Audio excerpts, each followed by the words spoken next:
साहिब हमें ना छू सके दुख दर्द के मौसम कभी, इतना करम हम पर करो कमजोर ना हो हम कभी।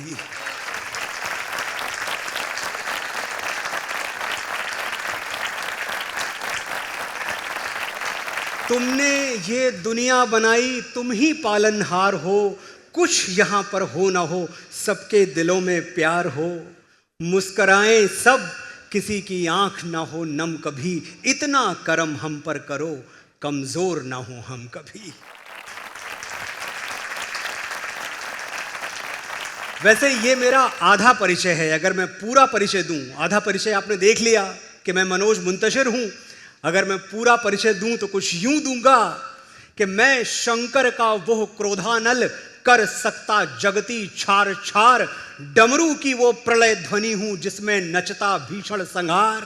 रणचंडी की अतृप्त प्यास, मैं दुर्गा का उन्मत्त हास, मैं यम की प्रलयंकर पुकार, जलते मरघट का धुआंधार। फिर अंतरतम की ज्वाला से जगती में आग लगा दूं मैं, यदि धधक उठे जल थल अंबर जड़ चेतन, तो कैसा विस्मय। हिंदू तन मन, हिंदू जीवन, रग रग हिंदू मेरा परिचय।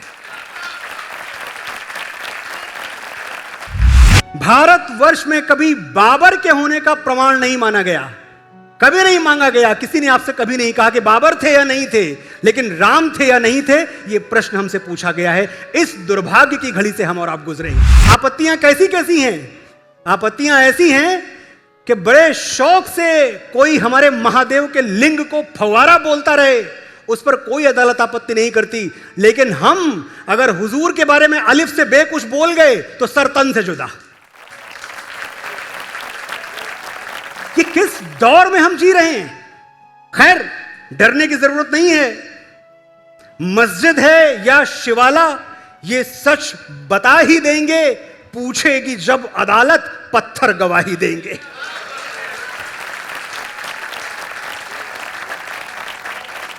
मस्जिद है या शिवाला, ये सच बता ही देंगे, पूछेगी जब अदालत पत्थर गवाही देंगे।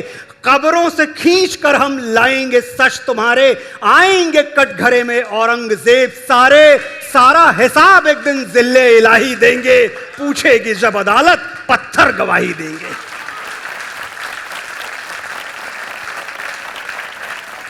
ये इस देश का दुर्भाग्य रहा कि हमने कसाब जैसे निशाचर देखे, लेकिन सौभाग्य रहा कि हमने अब्दुल कलाम जैसे देव पुरुष भी देखे।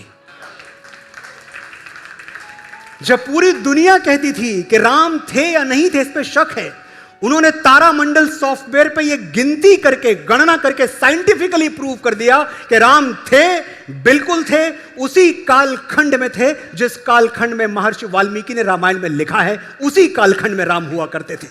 जैसा कि हमारे प्रोफेसर कलाम ने कहा था, रामायण अच्छी है, रामायण सच्ची है। मैं चाहता हूं कि अब इस सभागार में ढोल नगाड़ों के साथ, तबला पेटी गिटार के साथ भगवान श्री राम का आह्वान किया जाए। सजा दो घर को गुलशन सा, सजा दो घर को गुलशन सा, अवध में राम आए हैं, अवध में राम आए हैं, मेरे सरकार आए। हरि ने भीषण हुंकार किया, अपना स्वरूप विस्तार किया, डगमग डगमग दिग्गज डोले, भगवान कुपित होकर बोले, जंजीर बढ़ाकर साध मुझे, हां हां दुर्योधन बांध मुझे। मुझे याद आता है जब कंस को मारने के लिए भगवान कृष्ण वृंदावन से जा रहे थे और यह पता था कि अब लौट के वापस गोकुल की गलियों में नहीं आएंगे, तो राधा उनके पास आई। राधा ने कहा, कन्हैया तुम मुझे छोड़ के जा रहे हो, तुम्हारे बिना मैं यहां क्या करूंगी, मुझे भी साथ ले चलो। कृष्ण ने बड़ी प्रश्नवाचक दृष्टि से राधा की ओर देखा। राधा समझ गई कि कृष्ण का आचरण, उनका सदाचार इस बात की अनुमति नहीं देता कि बिना विवाह किए वो किसी को अपने साथ ले जाएं। राधा ने कहा, कान्हा मैं यहां हूं, तुम यहां हो, भर दो मेरी मांग में सिंदूर, बना लो मुझे अपनी ब्याहता और ले चलो मुझे अपने साथ। ये सुनते ही कृष्ण ने राधा से मुंह फेर लिया। उनकी तरफ पीठ करके खड़े हो गए और राधा का दिल टूट गया। वो घबरा गई। उन्होंने कृष्ण से कहा, ये क्या कन्हैया, क्या मैंने अपने प्रेम को विवाह में बदलने की बात करके कोई अपराध कर दिया? तुमने तो मुझसे नजर ही फेर ली। मेरी तरफ देखो तो कन्हैया, पलटो तो मेरी तरफ, घूमो तो मेरी तरफ। और कृष्ण जब पलटते हैं तो राधा क्या देखती हैं कि कृष्ण कृष्ण है ही नहीं, राधा हो चुके हैं। सर से पांव तक राधा। कृष्ण ने कहा, राधे, विवाह के लिए दो की आवश्यकता होती है। मैं और तुम दो कहां हैं, एक ही तो हैं। बताओ किससे विवाह करूं? अपने आप से विवाह कर लूं?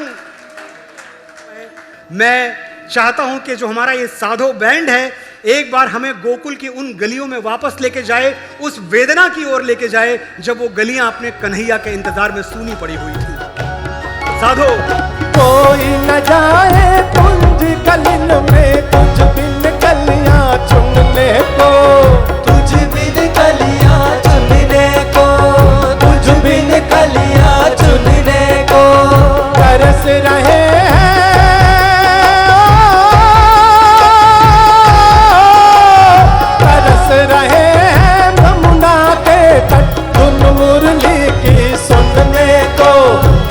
मुरली की सुनने को। अब तो तरस दिखा दे नटखट, अब तो तरस दिखा दे नटखट। तू दुविधा में डाला रे, बड़ी देर भई नंद लाला, तेरी राहत के ब्रजवाला। ओ बड़ी देर भई नंद लाला, तेरी राहत के ब्रजवाला। सुनो, आज दो घड़ी बैठो उसके साथ, छेड़ो कोई पुराना किस्सा, पूछो कैसे हुई थी पापा से पहली मुलाकात। दोहराओ उसके गुजरे जमाने, बजाओ मोहम्मद रफी के गाने। जो करना है आज करो, कल सूरज सर पे पिघलेगा तो याद करोगे कि मां से घना कोई दरख्त नहीं था। इस पछतावे के साथ कैसे जियोगे कि वो तुमसे बात करना चाहती थी और तुम्हारे पास वक्त नहीं था।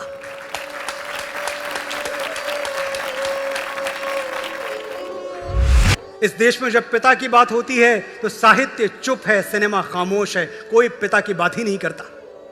वो पिता जो मुश्किल के दिनों में हमारी पहली लाइन ऑफ डिफेंस है और खुशी के दिनों में हमारी पहली बैंक, हम उसकी बात नहीं करते, उसे कभी थैंक यू नहीं कहते, उसे कभी आभार व्यक्त नहीं करते। मेरे बाबूजी जैसा आलीशान और कौन होगा जो कुर्ते की फटी हुई जेब में हाथ डाल के बोले, मेरे बेटे को जो चाहिए मिलेगा। उससे बड़ा धनवान और कौन होगा?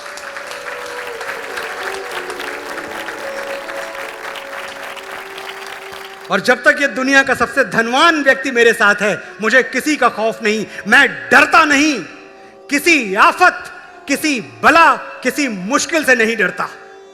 मैं जानता हूं अगर मेरा वक्त बिगड़ जाएगा, अगर मेरे पैरों में दुख का कांटा गड़ जाएगा, तो कोई है जो मेरे लिए भगवान से भी लड़ जाएगा। तेरी चिंता में यूं जागे फिर ना सोए तेरे नैना, मुझसे पहले मेरे दुख में बाबा रोए तेरे नैना।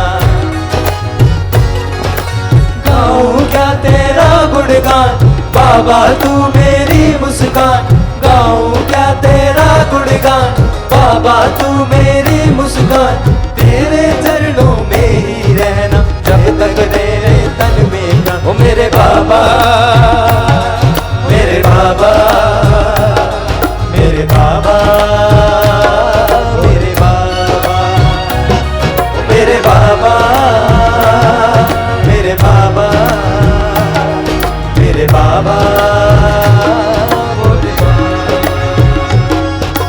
ऊंचा है भवन, ऊंचा मंदिर, ऊंची है शान मैया तेरी। चरणों में झुके पागल भी तेरे, पर्वत पे लगे शैया तेरी।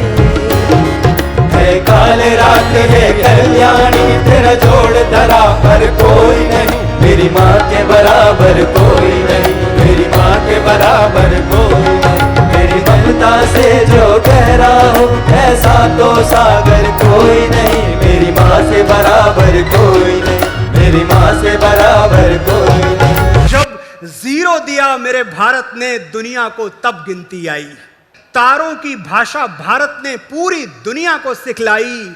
देता न दशमलव भारत तो यूं चांद पे जाना मुश्किल था, धरती और चांद की दूरी का अंदाजा लगाना मुश्किल था। सभ्यता जहां पहले जन्मी है जहां पे कला, अपना भारत वो भारत है जिसके पीछे संसार चला।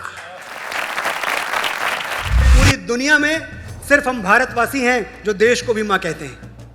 कभी आपने mother Spain, mother Britain, mother America कभी सुना है? मदर इंडिया कहने वाले हम ही लोग हैं पूरी दुनिया में, कोई और नहीं कहता। ये देश है अलबेलों का, मतवाले यहां रहते हैं, मिट जाएं तिरंगे पर जो वो जियाले यहां रहते हैं। दुनिया में सिर्फ हम ही हैं जो मुल्क को मां कहते हैं। मुझे गर्व होता है कि ऐसे बेटे, ऐसे शेरशाह, ऐसे शूरवीर हम ही ने पैदा किए हैं जो 24 साल की नाजुक सी उम्र में दुश्मनों के बंकर तबाह करके भारत माता के चरणों में सर रख के बलिदान हो जाते हैं। बंकरों पे बम गिरा के बोल जिंदाबाद तू, शेर शाह हरदम रहेगा सरहदों को याद तू। फूंकता जा जालिमों की बस्तियां, दुश्मनों को क्या पता है आग की औलाद तू। हमारे सिपाहियों ने, हमारे जियालों ने, हमारे रणबांकुरों ने, मुझे पता नहीं जिस भगवत गीता की बात मैं और आप अभी कर रहे थे वो पढ़ी भी है या नहीं, लेकिन उसका एक सूत्र उन्होंने अपने जीवन में उतारा है और वो है स्वधर्मे निधनम श्रेया। अपने धर्म के लिए, राष्ट्र धर्म के लिए मर मिटने से ज्यादा श्रेयस्कर और कुछ नहीं होता।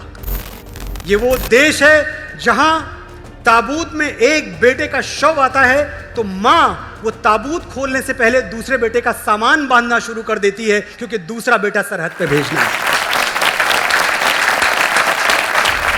भले कच्ची उम्र में जिंदगी की शाम आ जाए, ये मुमकिन ही नहीं कि खून पे इल्जाम आ जाए।